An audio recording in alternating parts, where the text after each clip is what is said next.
नमस्कार बंधुरा दीपास किचेने आपनादेर सबाइके स्वागत। आज के आमी काँचागोल्ला रसगोल्ला तैरी करब, तो आपनादेर साथे सेटाई शेयर करब। 2 पैकेट दूध टोटाल आमी ढेले दिलाम एखाने। दूधटा एबार जाल होते देब आमी। तार आगे आमी एकटा जल बाड़िये नेब। ভিনিগার নিয়ে নিচ্ছি, একটু অল্প করে একটু জল দিয়ে দিচ্ছি। ছানাটা কাটিয়ে নেব আমি এটা দিয়ে।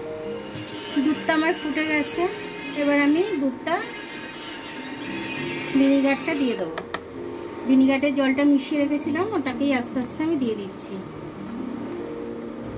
আর আপনি কেটে যাবে দুধটা। দেখুন আমার দুধটা কিন্তু কাটতে শুরু করে দিয়েছে। আমার ইন্ডাকশনটা কিন্তু অফ আছে। দেখুন কেটে জল বেরিয়ে গেছে। এটা বেশিক্ষণ রাখবো না জলের মধ্যে, তাহলে এটা শক্ত হয়ে যাবে ছানাটা আমার। তো আমি এখনই ছেঁকে নেবো এটা।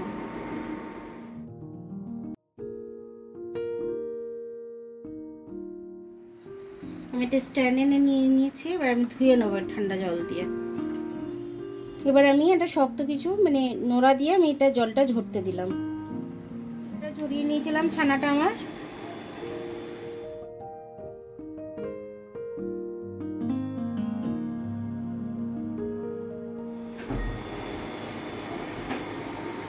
এই ছানাটা আমি কড়াই দিয়ে দিচ্ছি।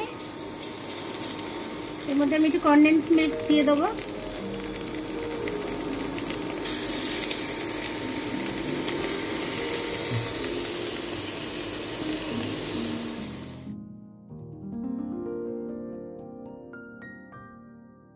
ঢেলে নিলাম, কনডেন্স মিল্ক দিয়ে হালকা ভেজে নিলাম। ভেজে নিয়ে এটাকে আমি লাগিয়ে নিলাম। একটুখানি কর্নফ্লাওয়ার নিয়ে নিয়েছি, একটু চিনি নিয়ে নিয়েছি আমি এখানেতে, আর কনডেন্স মিল্ক তো নিয়েছি, আর এখানে কাঁচাগোল্লা আছে। হাতে একটু ঘি মাখিয়ে নিচ্ছি। হাতে একটু ঘি মাখিয়ে নিলাম আমি। আর কাঁচাগোল্লার শেপটা আমি দিয়ে দেবো। কাঁচাগোল্লার শেপগুলো আমি দিয়ে দিচ্ছি।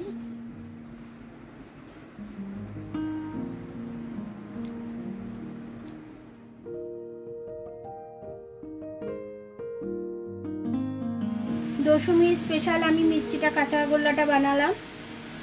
তো এইভাবে ঘরে আপনারা বানিয়ে নেবেন সামান্য কিছু উপকরণ দিয়ে। একটু দুধ নিয়ে এসে এটা এইভাবে করে নেবেন। আর এটা যদি আপনাদের খুব ভালো লাগে, আমার ভিডিওটা দেখার জন্য অনেক অনেক ধন্যবাদ। আমার ভিডিওটা যদি আপনাদের পছন্দ হয়, লাইক সাবস্ক্রাইব বেল আইকনটা একটু টিপে দেবেন। আর যদি ফেসবুক থেকে দেখেন, লাইক আর ফলোটা একটু করে দেবেন। আবার কাল দেখা হবে নতুন রেসিপির সাথে। ততক্ষণ আপনারা ভালো থাকবেন, আমি আসছি।